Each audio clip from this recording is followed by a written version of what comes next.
안녕하세요. 엔비디아 주주 여러분. 오늘은 나스닥 지수는 하락으로 출발해서 하락으로 마감이 되었는데요.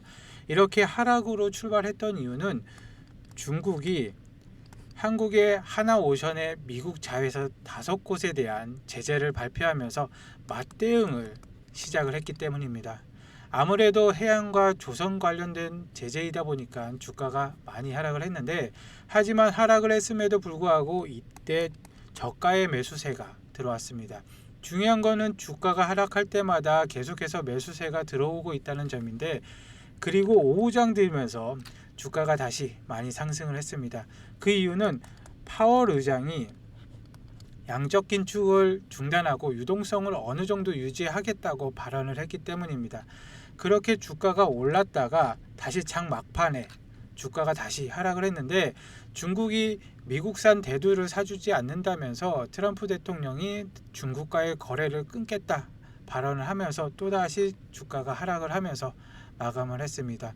이런 식으로 하루 동안 시장이 흘러갔고, 그리고 엔비디아 차트를 보면 엔비디아는 현재 단기급 등에 대한 피로감으로 채널 상단에 맞고 밀렸으며, 그리고 단기 생명선인 21선 그리고 빗각 추세선이 겹치는 구간에서 중요한 지지력 테스트를 하고 있습니다. 가장 중요한 거는 오늘 4.4% 하락을 하면서 그동안 잘 지켜주었던 빗각 추세선을 아래로 이탈을 했는데, 이것은 상승 추세의 끝을 의미하는 것이 아니라 과열되었던 단기 상승 속도가 일단 멈췄다라는 신호입니다. 고속도로를 달리다가 잠시 갓길에 차를 세우고 쉬어가는 것과 같고, 이렇게 주가가 밀린 이유는 엔비디아의 개별 이슈가 아닌 트럼프의 입에서부터 시작이 되었는데, 아까 설명드린 것처럼 최근 트럼프 대통령은 다시 한번 중국이 미국산 대두 수입을 의도적으로 중단하고 있다, 이를 경제적 적대 행위로 규정을 하고, 이에 대한 보복으로 특정 품목에 대한 사업 중단까지 고려를 하고 있다는 강경한 반응을 쏟아냈습니다. 이런 반응 하나하나가 시장의 투자 심리를 급격하게 위축시키는 요인이 된 것입니다. 그리고 시장 전체를 좌우하는 변수가 있는데 바로 금리입니다. 현재 트럼프와 파월 연준 의장 간의 금리 관련 동향이 주목이 되는데, 트럼프의 최근 중국 대상 강경 발언은 무역 분쟁으로 보이지만 월가에서는 파월 압박을 위한 전략으로 해석을 합니다. 정부의 셧다운 경제 데이터가 발표가 지연되고 있는데, 9월 CPI 지수가 원래는 10월 15일에 발표 예정이었으나 24일로 연기가 되었고, 10월 데이터 수집의 신뢰성도 문제입니다. 파월 의장의 데이터 없이 정책을 결정해야 하는 상황인데, 만약에 파월 의장이 금리를 인상한다는 시사로 시장이 하락을 한다면 비난이 연준에게 집중이 될 수가 있습니다. 트럼프에게 유리한 타이밍이고 시장 불안을 유발해서 인하를 유도하는 전략으로 보입니다. 이것은 과거 사례와 유사한데, 2018년 19년 최장 셧다운 기간 동안 트럼프가 소셜미디어를 통해서 파월을 압박하며 3차례 금리 인하를 이끌었습니다.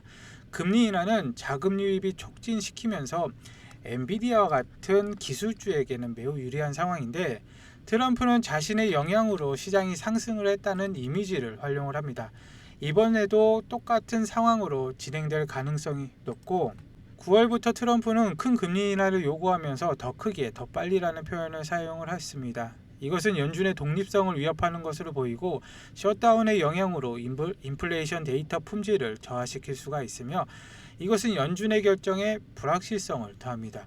투자자들은 대체 지표를 활용하고 있으나 공식 데이터 지연은 시장의 변동성을 높이고, 이러한 거시경제 환경은 엔비디아의 기술 혁신과 맞물려서 주가에 영향을 미칠 수가 있습니다. 바로 어제였죠. 전 세계의 눈이 스페이스 X의 스타쉽 11차 발사를 위해서 텍사스 스타베이스로 쏠렸습니다. 그런데 발사를 앞두고 이곳에 아주 특별한 손님이 찾아왔습니다. 바로 엔비디아의 CEO 젠슨 황이었는데, 그는 일론 머스크에게 아주 특별한 선물을 직접 전달을 했습니다. 바로 세계에서 가장 작은 AI 슈퍼컴퓨터인 DGX 스파크였습니다. 이 장면은 마치 10년 전인 2016년 젠슨 황이 이제 막 AI를 꿈꾸기 시작했던 오픈 AI 시절에 머스크에게 첫 AI 슈퍼컴퓨터 DGX-1을 건넸던 그 역사를 그대로 재현하는 듯 했습니다. 머스크가 X에 올린 글에 따르면 이 새로운 DGX 스파크는 10년 전 DGX1보다 와트당 컴퓨팅 성능이 무려 100배나 향상되었다고 합니다. 이 작은 기계가 제공하는 1페타플롭스의 성능은 단순한 기술의 진보 그 이상을 의미하는데, 여기서 1페타플롭스는 1초에 1경번 계산을 한다는 의미로 보통 슈퍼컴퓨터급 성능을 말합니다. 그리고 우리가 매일 쓰는 최신 스마트폰이 이제 1초에 10억 번 정도 계산하는 1기가플롭스인 것을 생각을 하면은 이 손바닥만한 컴퓨터가 얼마나 대단한 성능을 내는지 짐작을 할 수가 있습니다. 자, 그렇다면 젠슨 왕이 왜 이 중요한 시점에 이 상징적인 선물을 들고 머스크를 찾아갔을까요? 이것은 단순한 우정과시가 아니라 이 두 사람의 파트너십 뒤에 숨겨진 엔비디아의 아주 영리한 비즈니스 전략을 이해해야 합니다. 그 핵심에는 특수목적 회사를 활용한 혁신적인 금융설계가 있는데, 머스크의 AI 스타트업인 xAI는 그것과 같은 거대 모델을 개발하기 위해서 엄청난 GPU가 필요합니다. 이를 위해서 200억 달러, 우리 돈 약 27조 원에 달하는 펀딩을 진행 중인데, 여기에서 키포인트는 이 거대한 자금이 직접 xAI로 흘러가는 게 아니라 SPV라는 별도의 회사를 통해서 관리가 된다는 점입니다. SPV는 GPU 구매와 임대라는 특정 목적만을 위해서 설립된 법인인데, 투자자들이 SPV에 돈을 넣으면 그 돈으로 엔비디아의 GPU를 대량으로 사들인 다음에 xAI에 5년간 빌려주는 구조인 것이죠. 여기에서 엔비디아의 진짜 큰 그림이 드러납니다. 엔비디아는 이 SPV에 최대 20억 달러를 직접 투자를 하고, 그 돈은 결국 자기네 GPU를 사는데 쓰이게 됩니다. 즉, 엔비디아는 투자자로서 돈을 넣는 동시에 GPU 공급자로서 그 돈을 자사 제품으로 파는 완벽한 선순환 구조를 만드는 것입니다. 결과적으로 xAI가 추진하는 세계 최대의 AI 슈퍼컴퓨터 프로젝트 콜로서스2에 필요한 수십만 개의 GPU가 자연스럽게 엔비디아 제품으로 채워지는 것입니다. 이것은 엔비디아가 엄청난 매출을 보장하는 의미이며, 경쟁자인 AMD와 같은 다른 칩 제조사에게 끼어들 틈이 없는, 원칙적으로 차단하는 효과를 가져옵니다.